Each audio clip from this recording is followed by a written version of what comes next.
Let's continue here for now. Former U.S. President Donald Trump has been charged for allegedly attempting to overturn the 2020 election results. In the latest indictment served against Trump, he faces 4 charges of conspiring to defraud the U.S. by preventing Congress from certifying Democrats Joe Biden's victory and to deprive voters of their right to a fair election. Now, prosecutors say Trump pushed fraud claims to be true and untrue, pressured state and federal officials to alter the results, and finally incited a violent assault on the U.S. Capitol in a desperate attempt to undermine American democracy and to cling to power. This is the 3rd time in 4 months that the former U.S. president has been criminally charged, even as he campaigns to regain the presidency next year. All right, now let's get analysis. I'm joined by Professor Patrick Bond, Professor of Sociology at the University of Johannesburg. Thank you so much, Prof, for your time again this afternoon. I mean, these charges are very serious. Let's just start there. He faces now 4 charges over efforts, to overturn the 2020 elections.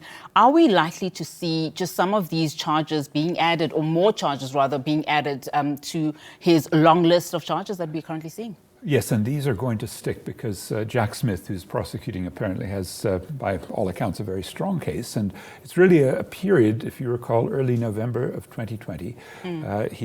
Trump loses both the national vote decisively and then in these state electoral college votes, particularly with Arizona and Georgia and a couple of others that are important states that are sort of swing. And one of the things that is coming up is whether in a phone call that he made to the sort of chief electoral officer in Georgia, Trump then really openly, brazenly asked for a switch of about 11,000 votes that would have given him Georgia and helped put him over the top. Now, the 4 counts that we've seen now are between November and January 20 when he left. Those crucial 2.5 months where he had lost and he was doing everything by hook or by crook. And the most dynamic was January 6th. That was remember in 2021, just before Biden took over, a real revolt of several tens of thousands of people that included 5 people being killed in the process of storming the U.S. Capitol to prevent the certification of that November election. And I mean, he still insists that this is a personal vendetta against him, that this is just, politicking, and this is really not something that, he should be taking the fall for. One of the things we are now hearing is that he's actually threatening, Republicans who don't help him, extract vengeance, if I could say and put it that way, against the Democrats particularly, and saying that if you don't do that, you may in fact lose your seats.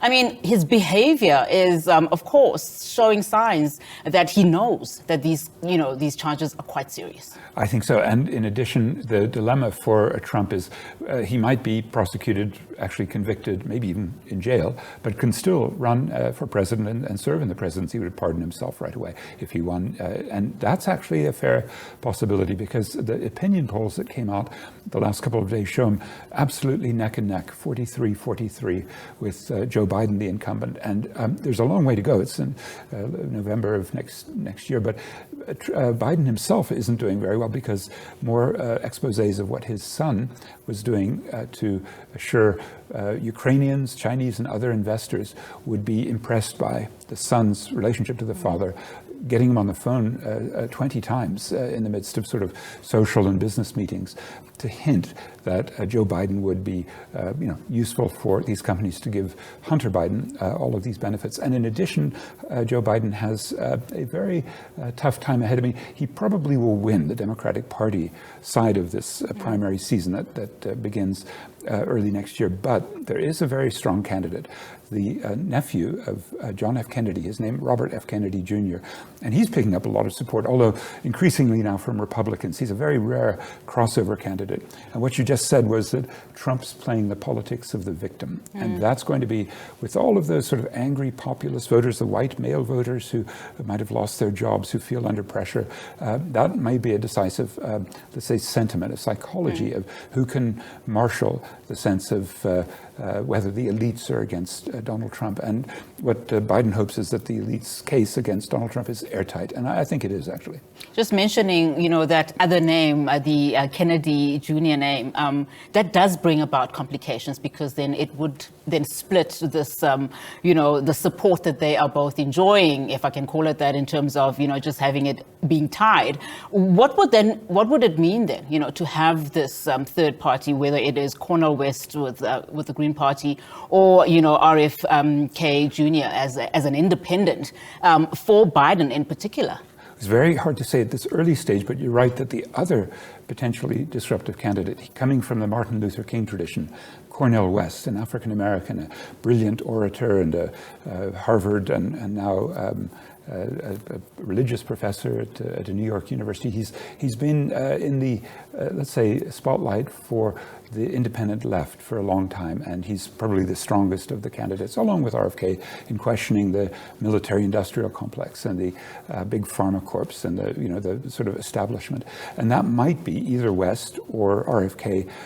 If RFK is treated unfairly by the Democrats in the primaries, as appears certain, then they may, as you say, have an independent candidate, and that would take more votes, I'm guessing, from Biden, and then Trump would more easily come into the White House again. How would it look for Trump, to be campaigning inside a prison cell?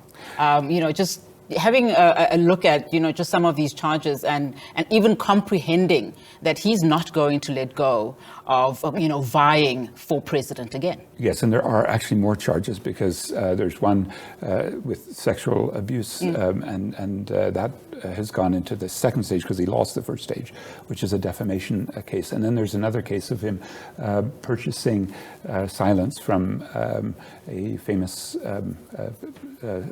pornography artist. And these are cases that are just going to keep rolling. The next set, in fact, also include whether the Trump organization, the big tourism and hospitality and hotel company, casino company, was itself guilty of massive tax fraud and dodging taxes. So let's say that there's a long series of, I think there's altogether 8 different trials that are sort of unfolding now, and they'll go right into March, April next year, right into the primaries. But you're right, this is where the politics of, let's say, calling out an elite Justice Department that seems to be pro-Democrat, when it may be that Biden himself will be subject to some of the same kinds of corruption prosecution. And I think at that level, where we in South Africa have gone through this as well, we've seen our former President Jacob Zuma is still out on charges. He's in Russia now, and where we see the U.S. is punching down on South Africa in all sorts of ways. The Africa Growth and Opportunity Act being potentially taken away this year or next, and the degree to which the alliance that South African government officials have with BRICS and hence with Putin being questioned. Even today, we have Victoria Nuland, the #2 diplomat from the U.S., a notorious sort of neoconservative. Means I think we should be watching this scene very carefully. Don't forget, there's such a big difference between Donald Trump, who's known as a Paleolithic conservative, hated Africa, used awful language to describe the continent, on the one hand, and the more suave attempts by Biden and Victoria Nuland, who's here now, to try to throw a few bones to South Africa to stay on side. It might be quite disruptive for South Africa's relations, depending on how this plays out in the presidential. And I'm actually glad that you mentioned that, because I was going to ask you, one of the questions being, can Trump still become president? The other, of course, is if he does, what will happen to those relations with the US and South Africa in particular? But Prof, I will leave it there for now. Thank you so much for your time. Really do appreciate it. Patrick Bond, Professor there of Sociology at the University of Johannesburg.